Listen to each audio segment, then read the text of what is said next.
সুপ্রিয় দর্শক, চলে আসলাম ক্লাইমেট স্মার্ট কৃষি প্রযুক্তি মেলা। এটা হচ্ছে উপজেলা শাসা যশোর। এই প্রযুক্তি মেলায় দেখেন এখানে দেখানো হয়েছে এখানে বিভিন্ন শাসার বিভিন্ন অঞ্চলে কোন কোন চাষ হয়। গোগাই, মুসুরি, কাইবাই, এখানে দেখা যাচ্ছে মুগ ডাল, বাগাছড়া, তিল, উলাশির, আপনার হচ্ছে ভুট্টা। এভাবে সব অঞ্চলের যে অঞ্চলের ফসল বেশি হয় সেই অঞ্চলের তথ্য এখানে দেওয়া আছে। তাছাড়াও এখানে আছে ফল মেলা। এই ফল মেলায় উঠেছে বিভিন্ন ধরনের ফল, দেখা যাচ্ছে উঠেছে তাল, কলা, ইয়া বড় এক খাজা কাঁঠাল, আপনারা দেখতে পাচ্ছেন ইয়া বড় এক খাজা কাঁঠাল। এখানে আমাদের দেশীয় খেজুর, আনারস, তাছাড়া লেবু। তাছাড়া এই ফল মেলায় উঠেছে বিভিন্ন ধরনের ফল, পেঁপে উঠেছে। এপাশে আমি দেখতে পাচ্ছি এটা হচ্ছে তরমুজ। এপাশে যে লোভনীয় করমচা, বাদাম উঠেছে। তাছাড়া এখানে বিভিন্ন শাকসবজির যে এখানে একটা উঠেছে কচু, বড় একটা কচু উঠেছে, বড় কচুর মুখী। এখানে কচুর মুখী আছে, মেহেরমন্ডি।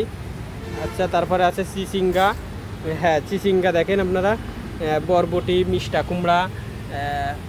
কুমড়া, কারকোল, ধুন্দল এবং বিভিন্ন জাতের লেবু, উচ্চা উঠেছে। তারপর এখানে উঠেছে আদর্শ কৃষক বসতবাড়ি। দেখেন এখানে একটা পুকুর থাকবে, পুকুর পাড়ে কীভাবে সবজি চাষ। এবং এখানে বসতবাড়িতে যে পুষ্টি বাগানে বিভিন্ন ধরনের পুষ্টিজনিত শাকসবজি এখানে লাগানো হয়েছে। এখানে মাচায় দেখছি পুঁই শাক চাষ মাচায়। আর ওই পাশে আছে বসতবাড়িতে মিশ্র ফল বাগান। দেখেন এখানে বিভিন্ন জাতের ফল বাগান ডেমো আকারে দেওয়া হয়েছে। এ লেবুটা জাতের নাম আমি জানি না অবশ্য, এটা নাকি সেই চক্রবকরা লেবু। কি লেবু ভাই? গোট্টো মালটা। আচ্ছা, এতটুকু ছোট একটা আমড়া গাছ, সেখানে দেখেন আমড়া ধরেছে। তারপরে আছে বিভিন্ন জাতের গাছ। এটা হচ্ছে রামবুটান গাছ, মালয়েশিয়ার নারকেল গাছ। এবং এপাশে আছে কিছু চেয়ার, বসার লোক নেই। এখানে আরও ডেমো আকারে রয়েছে পুকুর পাড়ে মাচাই সবজি চাষ, ভাসমান বীজতলা। দেখেন আমরা অনেক সময় দেখি যে বীজতলা করতে যদি জায়গা না থাকে পর্যাপ্ত পরিমাণ, তাহলে এভাবে ভাসমান পদ্ধতিতে বীজতলা দেওয়া যায়। এটা সেই ভাসমান বীজতলা। এটা একটু ব্যতিক্রম লাগছে আমার কাছে। এটা হচ্ছে শুকনো বীজতলা, ধানের বীজতলা। এটা হচ্ছে ফেরোমন ফাঁদ, পোকা ও ডগা ছিদ্রকারী পোকা যাতে নষ্ট না করতে পারে। আর এখানে দেওয়া রয়েছে একটা পাইপ প্রযুক্তি। এটা আমার কাছে একটু ব্যতিক্রম লাগছে। খরা অঞ্চলে এভাবে পাইপের ভিতরে ছিদ্র করে এভাবে পাইপটা বসিয়ে দেওয়া হয়। সেখানে দেখা যাচ্ছে যে সমস্ত জমিতে পানির অভাব থাকে, তখন দেখা যাচ্ছে এই গর্তের ভিতরে পানি থাকবে, পরে আপনার এই ধানে সে পানিগুলো শোষণ করবে। এখানে আছে হলুদ ফাঁদের ব্যবহার। হলুদ ফাঁদ, এখানে পোকা কিন্তু আকৃষ্ট হয়ে হলুদ ফাঁদে আটকে যাবে। এখানে আরও রয়েছে ফেরোমন ফাঁদ। তাছাড়াও এই মেলায় আরও একটু ব্যতিক্রম, এই যে কম্পোস্ট সার।